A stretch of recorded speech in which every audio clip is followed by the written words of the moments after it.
বিগত তিনটি নির্বাচনে অংশগ্রহণ করেনি দেশের জনগণ।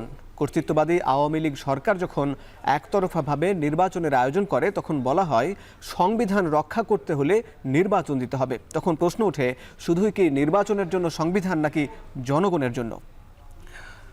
এই জনগণ যখন গণ অভ্যুত্থান করে আওয়ামী লীগের পতন ঘটিয়েছে তখন প্রশ্ন উঠেছে, ভোটাধিকার বঞ্চিত মানুষের জন্য নির্বাচন আগে নাকি যে সংবিধান রক্ষার দোহাই দিয়ে আওয়ামী লীগের স্বৈরাচার হয়ে ওঠা সে পদক্ষেপ রুখে দেওয়ার জন্য সংস্কার আগে? কে করবে রাষ্ট্র সংস্কার? এসব নিয়েই ভোটের ট্রেনের ৪৯তম পর্ব। সঙ্গে আছি আমি হাসিব বিল্লাহ। আজ ভোটের মাঠে কোথায় কি আলোচনা হয়েছে সেটি বরাবরের মতো দেখে আসতে চাই। আজ প্রধান উপদেষ্টা কথা বলেছেন, আজকে একটি বৈঠক করেছেন। সেখানে তিনি বলেছেন যে ঐতিহাসিক নির্বাচনের পথে সরকার, যে নির্বাচনটি হবে এই ঐতিহাসিক এবং এই যাবৎকালে সেরা নির্বাচন, এমনটি তিনি বলেছেন। এবং তার পাশে আমরা দেখতে পাচ্ছি যে ইসি আবুল ফজল, নির্বাচন কমিশনার, তিনি বলেছেন যে ইসির সামগ্রিক ফোকাস হচ্ছে জাতীয় নির্বাচন। এবং একই সঙ্গে তিনি একই অনুষ্ঠানে বলেছেন যে স্থানীয় সরকার নির্বাচন, সবগুলো স্থানীয় সরকার নির্বাচন একদিনে একসাথে করা সম্ভব নয়, যেটি নিয়ে বেশ আলোচনা হচ্ছে। নিয়ে আমরা আলাপ করব। আমরা দেখে নিতে চাই আমির খসরু মাহমুদ চৌধুরী, তিনি ইইউ রাষ্ট্রদূতকে বলেছেন চলতি বছরে নির্বাচন সম্পন্ন করা জরুরি। এবং গণ অধিকার পরিষদের সভাপতি নুরুল হক নূর বলেছেন, এখন কেউ ফ্যাসিস্টদের আগামী নির্বাচনে সুযোগ দিতে চায়, কিন্তু তাদের বিচারের দাবিতে, অর্থাৎ আওয়ামী লীগের বিচারের দাবিতে কারো কোনো আওয়াজ নেই। আজ ভোটের ট্রেনে আলোচনায় যুক্ত হয়েছেন জাতীয় নাগরিক কমিটির যুগ্ম আহ্বায়ক আরিফুল ইসলাম আদিব। যুক্ত হতে চাই তার সঙ্গে। আরিফুল ইসলাম আদিব, আপনাকে স্বাগত ভোটের ট্রেনে। আপনার কাছে শুরুতেই জানতে চাই যে আকাঙ্ক্ষা নিয়ে গণ অভ্যুত্থান হয়েছে, এই ৫ মাস হয়ে গেল, কতটা সে আকাঙ্ক্ষা পূরণ হলো? প্রথমে আপনাকে ধন্যবাদ এবং আপনার মাধ্যমে দেশবাসীকে এবং সবাইকে ধন্যবাদ জানাচ্ছি জাতীয় নাগরিক কমিটির পক্ষ থেকে। আপনারা জানেন যে গত ৫ই আগস্ট গণ অভ্যুত্থান পরবর্তীতে অন্তর্বর্তী সরকার ৫ মাস ধরে দায়িত্ব পালন করছেন। ইতিমধ্যে আমরা দেখতে পেয়েছি তারা যে অভ্যুত্থানে শহীদ হয়েছেন সে শহীদের সংখ্যা, পূর্ণ সংখ্যা কিন্তু এখনও সম্ভব হয়নি, পূর্ণ সংখ্যা প্রকাশ করাটা। এবং যারা আহত হয়েছেন তাদের কিছু সংখ্যক আহত চিকিৎসা পেলেও সবার পূর্ণাঙ্গ চিকিৎসা ব্যবস্থা এখনও সম্ভব হয়নি। তো এই বিষয়গুলো যখন জনগণের এবং যারা অভ্যুত্থানকারী শক্তি তাদের মনে এই বিষয়গুলো ক্ষোভ তৈরি করে, এবং ক্ষোভের প্রেক্ষিতে যেটি সরকারের পক্ষ থেকে বলা হয়ে থাকে যে সরকারের ভিতরে আসলে যে আমলাতান্ত্রিক জটিলতা আছে এবং একই সাথে আইন শৃঙ্খলা পরিস্থিতি, শৃঙ্খলার উন্নতির জন্য যে পুলিশ বাহিনী আছে, এই পুরো জায়গাটিতে কিন্তু এখন পর্যন্ত রাষ্ট্রের প্রধান পদ যে রাষ্ট্রপতির পদ, সেখান থেকে শুরু করে অর্থাৎ রাষ্ট্রপতি থেকে শুরু করে একেবারে নিচের পুলিশ কনস্টেবল পর্যন্ত এবং আমলাদের প্রত্যেকটি জায়গায় এখনও গত ১৫ বছর ধরে আওয়ামী লীগ রাষ্ট্রীয় প্রতিষ্ঠান, রাষ্ট্রীয় শক্তি ব্যবহার করে যে প্রতিষ্ঠানগুলোকে যেভাবে দলীয়করণ করেছিল সেই প্রত্যেকটি জায়গায় কিন্তু এখনও ফ্যাসিস্টদের রয়ে গেছে।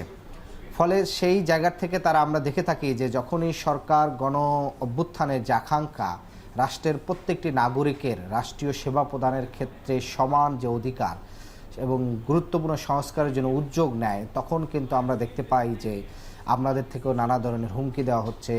জনপ্রশাসন সংস্কারের প্রধানকে পদত্যাগের জন্য বলা হয়েছে এবং যে 14টি কমিশন গঠিত হয়েছে সেই কমিশনগুলোর পূর্ণাঙ্গ রিপোর্ট দেওয়ার সময় কিন্তু আগামী এই জানুয়ারির 31 তারিখ কিংবা কিছু ফেব্রুয়ারির মধ্যেই পূর্ণাঙ্গ রিপোর্ট দেওয়ার কথা। কিন্তু আমরা দেখতে পেয়েছি যে সেই কমিশনগুলোর পূর্ণাঙ্গ রিপোর্ট পেশের আগেই বিদ্যমান কিছু রাজনৈতিক দল তারা কিন্তু নির্বাচন কেন্দ্রিক সরকারকে নানা ধরনের রোডম্যাপ দেওয়া বা নানা ধরনের বিষয়গুলো তারা বলতেছেন। কিন্তু এই নির্বাচন ক্ষেত্রে তারা বারবার বলছেন যে এই ভোটাধিকার কিংবা নির্বাচনের জন্যই মানুষ জীবন দিয়েছে, মানুষ লড়াই সংগ্রাম করেছে। আমরা মনে করি ভোটাধিকার অবশ্যই অন্যতম একটি মানুষের নাগরিক অধিকার এবং এটি মানবাধিকারের মধ্যে একটি গুরুত্বপূর্ণ বিষয়। কিন্তু শুধুমাত্র নির্বাচন কিংবা ভোটাধিকারের জন্যই যদি এদেশের মানুষ জীবন দিয়ে থাকতো তাহলে সেটি 7ই জানুয়ারির পূর্বে বিরোধী রাজনৈতিক দলগুলো সম্মিলিতভাবে যে 31 দফা দিচ্ছে, সে 31 দফার ভিত্তিতে কিন্তু তারা কিন্তু রাজপথে নেমে আসতো এবং নির্বাচন ঠেকিয়ে দেওয়া থেকে শুরু করে নানা ধরনের রাজনৈতিক যে কর্মসূচিগুলো সেগুলো করে ফেলতে পারতো। জি জনাব আরিফুল ইসলাম আদিব, আপনি যেমন বলছেন ঠিক একই সঙ্গে বিভিন্ন রাজনৈতিক দল গত 15 বছরে ভোটাধিকারের দাবির জন্য বিভিন্ন সময়ে রাস্তায় নেমেছে, আন্দোলন করেছে জনগণের আকাঙ্ক্ষা নিয়ে এই অন্তর্বর্তী সরকারের কাছে, এবং একই সঙ্গে মানুষের ভোটাধিকার নিয়েও, যেখানে রাজনৈতিক দলগুলো নির্বাচনের দাবি তুলছেন। আমাদের সঙ্গে এ বিষয়ে আলাপ করছেন, যুক্ত আছেন জাতীয় নাগরিক কমিটির যুগ্ম আহ্বায়ক আরিফুল ইসলাম আদিব। আমরা আবার আলাপে ফিরতে চাই, যেখানে রাজনৈতিক দলগুলো সবসময় চেয়ে এসেছে নির্বাচন এবং জনগণেরও দাবি ছিল নির্বাচন। এখন যদি নির্বাচিত সরকারই যদি রাষ্ট্র সংস্কার করে, বা তাদেরই তো দায়িত্ব রাষ্ট্র সংস্কার করা, রাষ্ট্রকে পরিচালনা করা, তাহলে আপনারা সমস্যা দেখছেন কোথায়? কেন আপনারা এই নির্বাচন দেরিতে চাচ্ছেন, তার আগে রাষ্ট্র সংস্কারের ইস্যুগুলো আরও অনেক বেশি দীর্ঘমেয়াদী রাষ্ট্র সংস্কারের কথা বলছেন?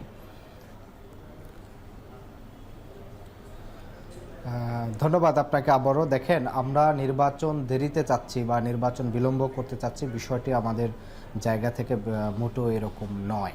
বর্তমান রাষ্ট্রের যে পরিস্থিতি আপনারা দেখতে পাচ্ছেন, যে আইন শৃঙ্খলা বাহিনীর উপর যে অসহযোগিতা কিংবা প্রশাসনের মধ্যে থেকে যে অসহযোগিতা, সেই জায়গার থেকে কিন্তু আগস্ট পরবর্তীতে আমরা কিন্তু প্রথমেই সেখানে বলেছিলাম যে শুধুমাত্র যে অন্তর্বর্তী সরকার করা হয়েছিল, সেই সরকারের সার্বিক সফলতার জন্য আমরা বলেছিলাম যে এই বিপ্লবে গণ অভ্যুত্থানে অংশগ্রহণকারী প্রত্যেকটি রাজনৈতিক দল, আন্দোলনের নেতৃত্ব দেওয়া বৈষম্যবিরোধী ছাত্র আন্দোলনের প্রতিনিধি এবং সিভিল সোসাইটির নেতৃত্বেই যেন একটি রাজনৈতিক দল, একটি অন্তর্বর্তী জাতীয় সরকার হোক।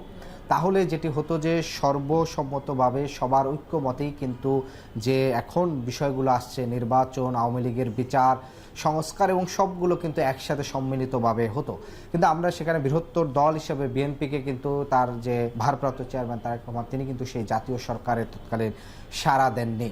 ফলে আপনি যখন এই যে নির্বাচন পরিস্থিতি বা আইন শৃঙ্খলা পরিস্থিতি এবং দেশের বর্তমানে আপনারা দেখতে পাচ্ছেন যে IMF এর কাছ থেকে ঋণ নেওয়ার ফলে যে একটা অর্থনৈতিক বর্তমানে চাপ তৈরি হয়েছে এবং বিভিন্ন ভোগ্যপণ্য এবং গুরুত্বপূর্ণ দ্রব্যদের উপরে যে ভ্যাট চাপিয়ে দেওয়া হয়েছে, ফলে এই যে একটি অর্থনৈতিক পরিস্থিতি তৈরি হয়েছে, আইন শৃঙ্খলা পরিস্থিতি তৈরি হয়েছে, সেই জায়গাটিতে কিন্তু রাজনৈতিক দলগুলোর কিন্তু উচিত ছিল এই অন্তর্বর্তী সরকারের এসেই কিন্তু সেইগুলো দ্রুত উন্নতি করা এবং একটি নির্বাচনের দিকে এগিয়ে যাওয়া। সেখানে কিন্তু রাজনৈতিক দলগুলো দায়িত্বশীলতার পরিচয় দেয়নি। কেন রাজনৈতিক দলগুলো সেখানে দায়িত্বশীলতার পরিচয় দেয়নি সেটি তারা তাদের বক্তব্যে বলবে, কিন্তু সেখানে এই যে পরিস্থিতি, আপৎকালীন পরিস্থিতি, সেই দায়িত্বটা নিজেরা নেতৃত্ব দিয়ে কাঁধে তুলে না নিয়ে বরং সিভিল সোসাইটি কিংবা অন্য জনগণের উপর যে দায়িত্ব দিয়েছেন যে আপনারাই এই পরিস্থিতি সামলে দিয়ে একটি নির্বাচন এগিয়ে নেন। যেহেতু এই পরিস্থিতিটি সামলে দেওয়ার জন্য যাদেরকে সামনে দেওয়া হয়েছে, যেমনিভাবে আমরা দেখেছিলাম কিন্তু 5ই আগস্টের পূর্বে বৈষম্যবিরোধী ছাত্র আন্দোলনের ব্যানারে কিন্তু সকল রাজনৈতিক দল থেকে শুরু করে সকল অংশীজনরা কিন্তু অংশগ্রহণ করেছিল। কেন অংশগ্রহণ করেছিল? তখন একটি যে আন্দোলনের কৌশল এবং নেতৃত্বের জায়গা থেকে সর্বজনীন গ্রহণযোগ্যতার জায়গা থেকে কিন্তু ছাত্রদেরকে এগিয়ে দেওয়া হয়েছিল। ঠিক তেমনিভাবে আমরা দেখি 5ই আগস্টের পরেও যখন রাষ্ট্রের সকল জায়গা উচিত ছিল সকল দলগুলো সম্মিলিতভাবে একটি সরকার গঠন করে রাষ্ট্রকে মেরামত করা, সেই সময় কিন্তু রাজনৈতিক দলগুলো কিন্তু সেই সরকারে না এসে বরং তারা কিন্তু একটা পক্ষের উপর দিয়েছে। এখানে দুটি রাজনৈতিক দলগুলো যখন আসেনি তখন কি সেই ঘাটতি পূরণ করছে এই নাগরিক কমিটি, এবং যে নাগরিক কমিটি সরকারের আনুকূল্যেই কোনো একটি রাজনৈতিক দল গঠন করার পরিকল্পনা করছে, এবং সেটি কি কিংস পার্টি হয়ে যাচ্ছে?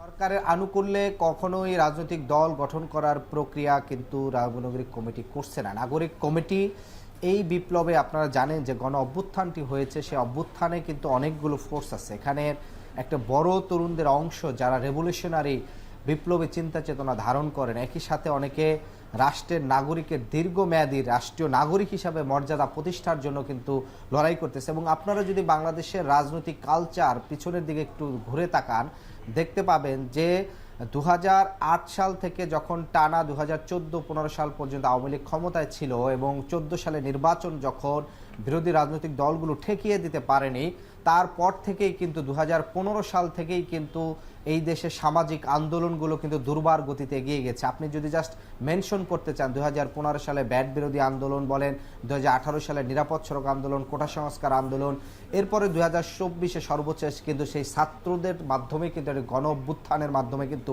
ফ্যাসিস্ট আওয়ামী লীগকে কিন্তু অপসারণ করা হয়েছে।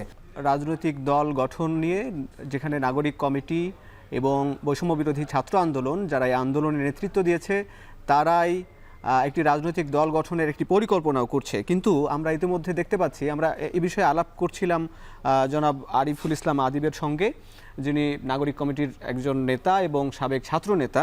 আরিফ, আপনার কাছে জানতে চাই যে এই যে আপনি গড়ে ওঠা আন্দোলনের কথা বললেন, সেই 15, 18, 24 সহ মাঝখানে আরও অনেকগুলো সংগঠন গড়ে উঠেছে, নেতৃত্ব গড়ে উঠেছে, কিন্তু এই নেতৃত্ব যখন গণ অভ্যুত্থানের এই নেতৃত্ব বিভিন্ন সময়ে দেখা যাচ্ছে বিভিন্ন বিরোধে জড়িয়ে যাচ্ছে, বিভিন্ন মতানৈক্য হচ্ছে এবং একে অপরের সঙ্গে সংঘর্ষ হচ্ছে এবং অনেক জায়গায় ক্ষমতার অপব্যবহার হচ্ছে, বিষয়গুলো আপনি কিভাবে দেখছেন?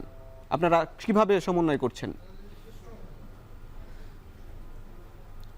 আমরা যে বিষয়টি দেখছেন, আপনি হয়তো গত দুদিনের দুটি ইস্যুর জন্য আপনারা এই বিষয়টি বলছেন যে চট্টগ্রাম কিংবা ঢাকায় একটি থানা কমিটি গঠন উপলক্ষে ছাত্রদের, এটা দু একটি আমি যেটি মনে করি যে কিছু অংশ যারা হয়তো নেতৃত্বের জায়গা থেকে তাদের কাঙ্ক্ষিতভাবে আসতে পারেনি, তাদের দু একজনের ভিতর ক্ষোভের বহিঃপ্রকাশ করছে, কিন্তু এটি আসলে সামগ্রিক অবস্থা নয়। আর 15 সাল থেকেই যারা বিভিন্ন আন্দোলনে নেতৃত্ব দিয়েছে, প্রাইভেট বিশ্ববিদ্যালয়ের শিক্ষার্থী, পাবলিক বিশ্ববিদ্যালয়ের শিক্ষার্থী কিংবা সামগ্রিকভাবে, এবং এই লাস্ট 5-6 বছরে যারা রাজপথে সংগ্রামে নেতৃত্ব দিয়েছে, সকলের ভিতর হচ্ছে কিছু বিষয় হচ্ছে মতবিরোধ হচ্ছে, কিন্তু সামগ্রিক যে জাতীয় ঐক্যের যে জায়গাটি সেটি হচ্ছে যে আওয়ামী লীগের বিচার করা কিংবা হচ্ছে এই গত 3টি নির্বাচনে যে আওয়ামী লীগ যেভাবে অবৈধভাবে ক্ষমতা দখল করে রেখেছে, সেই জায়গার থেকে কিন্তু প্রধান যে শত্রু আওয়ামী লীগ, সেই বিষয়ে কিন্তু আমরা মনে করি সকল রাজনৈতিক দল এবং শক্তি কিন্তু এই বিষয়টি কিন্তু একমত, এবং হচ্ছে এই বিষয়ে কিন্তু কোনো ধরনের সবাই বিন্দুমাত্র ছাড় দিচ্ছে না। শুধুমাত্র জনাব আরিফুল ইসলাম আদিব, আমরা আশা করব যে যে ঐক্যের কথা আপনারা বলেন, সেই ঐক্য রাজনৈতিক দলগুলোর মধ্যে যেমন প্রয়োজন, ঠিক একইভাবে নিজেদের দলের ভিতরেও প্রয়োজন। সেই ঐক্যবদ্ধভাবেই দেশ এগিয়ে যাবে, সেই প্রত্যাশা আপনার কাছে করছি এবং আপনি আমাদের সঙ্গে যুক্ত থাকার জন্য আপনাকে ধন্যবাদ জানাচ্ছি।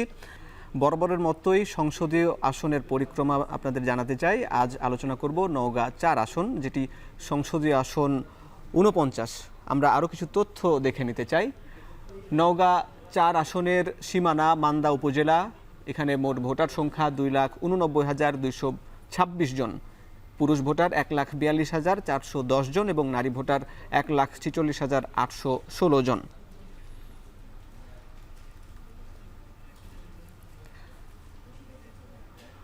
আমরা আলাপ করছিলাম নির্বাচন, রাষ্ট্র সংস্কার এবং নতুন রাজনৈতিক দল, নানা ইস্যুতে। আমরা আগামীকাল আরও কোনো একটি বিষয় নিয়ে আলাপ করব।